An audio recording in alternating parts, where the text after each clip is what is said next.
Hello and welcome. Look, the Armies of Imperium are my favourite factions in Warhammer 40k. I run an army of each, from the very small, Adeptus Mechanicus, about 500 to 600 points, to almost 3,000 points of Sisters of Battle. And this isn't really a rank from worst to best, just my preference on how they gel with me. These are small armies because they are part of a bigger force. They're a narrative force I've built. This is about 15,000 points. And I'm always happy to hear your thoughts down below. And I like it when you guys chat down there. It's quite interesting. I enjoy reading it. I do try to respond to all of them. Anyway, so like I said, these are factions taken from the Armies of Imperium section of the Games Workshop website. So no Space Marines. And yes, I do run 4 different Space Marine chapters for this force, and these are Grey Knights, Dark Angels, Blood Angels and Death Watch. Anyway, first is a two-parter, because to be honest I don't really think they're an army, more of an added flavouring to your army. These are the Inquisition and Officio Assassinorum. I have all 4 assassins and I have 2 Inquisitors. Now these 2 forces have some great and iconic characters such as Fyodor Karamazov and the Eversor Assassin, and because they are just really models you can add to your existing Imperium faction, that's why they're at the bottom. Yeah, they have great models and they are just an extra bit of spice for your army. Adeptus Mechanicus are next. They have some great looking models, the Dune Walker and Scorpius tank. They look really good and I can't fault them for that. They are good at what they do, and this video would be different if I had not done Imperial Guard first. And that is my only issue. I can use my guard in their place and I see very little difference in the outcome. Look, there's nothing wrong with it at all. They are a good force, they are fun to use, but I just find I use my guard in their place more than I should. And hopefully I will be using them a lot more coming up in the future, and hopefully have my mind changed. But it really is because they kind of do what the guard do. And I have the guard as well. Next is Imperial Knights. I love 40k walkers. Oh, they look so good. They're fitting to the grim dark of the far future of Warhammer 40k. And Imperial Knights are no different. They're also in this kind of weird spot of being like one of the most expensive armies and being one of the cheapest at the same time. And the reason for this placement is they kind of feel like a tertiary force more than anything else. I don't really feel like a full faction. I run a small force around 1,000 points. And they always get the job done when I play 1,000 point battles. But I always get the feeling they should be backing up another force. And I believe this is pretty much their role in many books and ones I've read, so it's ingrained in my head that's the way to play them. But when you do use them as a tertiary force, oh, they shine. They're fantastic. Even just the small armigers can really bring the pain when they're just joining into a small, adding them to your Sisters of Battle, something like that. Just really good. Adeptus Custodes. Well, very simply, lack of model choice. I mean, honestly, that's it.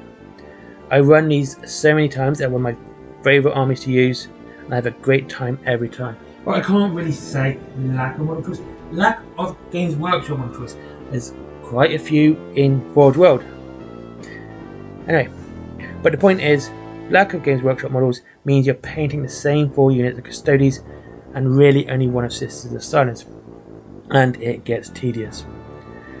They are the best value for money, which is why literally that's the reason for the high position.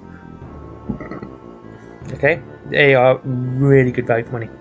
Not only can they be used in Horus Heresy and 40k, like the Imperial Knights can be, but all you need is 2 combat patrol boxes and a great champion for a decent 1,500 point army. And it helps that they're not that hard to paint. They are tedious to paint when you have a lot, but at least they're simple. Mandatory, it was hard to put these at second place. Comment. It wasn't really. But at least I gave it a pretense. It is the Sisters of Battle. Great looking models, iconic characters, fun to use, many different types of models. I love these overpowered nuns. Stuck in that power armor, they look great. The codex is good. The Combat Patrol is one of the best value boxes you're going to buy. And like I said, the Sisters have a great number of different units. You have the Seraphim and the Seraphim. They have 3 different walkers for a start. You have the Paragon Warship, which I like. Actually, I have 4 of those. Penetration. You know which one I'm talking about. Engine, one, and its other side. So you got 3 different walkers. So I like walkers anyway. You have just so many different units. It's fantastic that this army has so many different units. So I love them.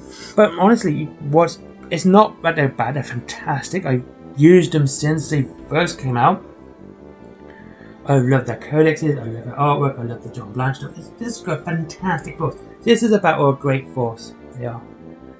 So really, there's no problem with them. It's what they don't have which kept them off the top spot.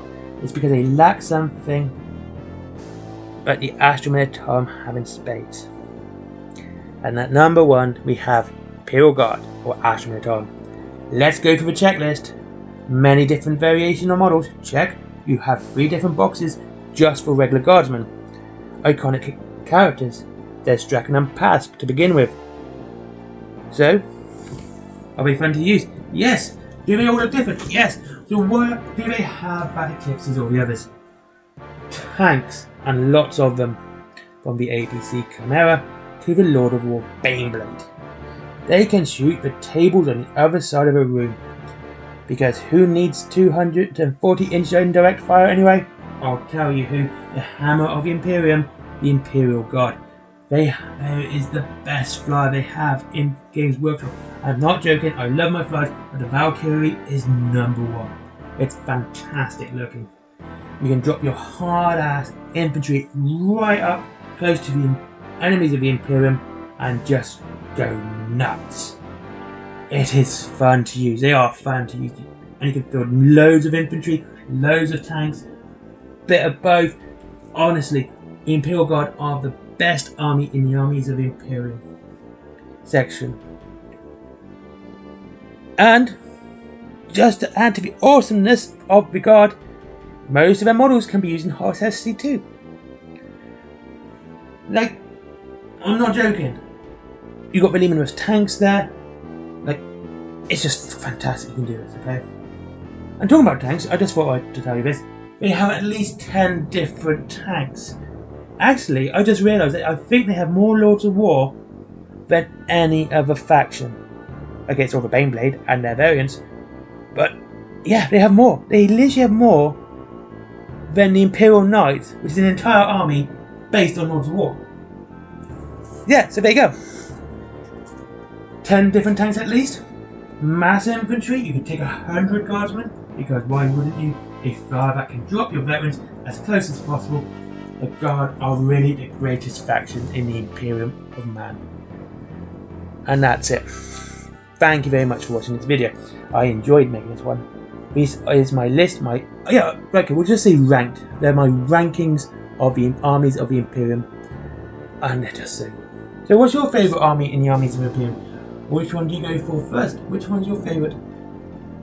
Well, leave a comment down below, like and comment and subscribe as always, and I'll speak to you soon. Link to Wayland Games is down below, as is Forbidden Planet, my comics, my merchandise, t-shirts, etc., stickers, cups, blah blah blah blah blah, and Patreon. Have a great day, and I'll see you all again soon.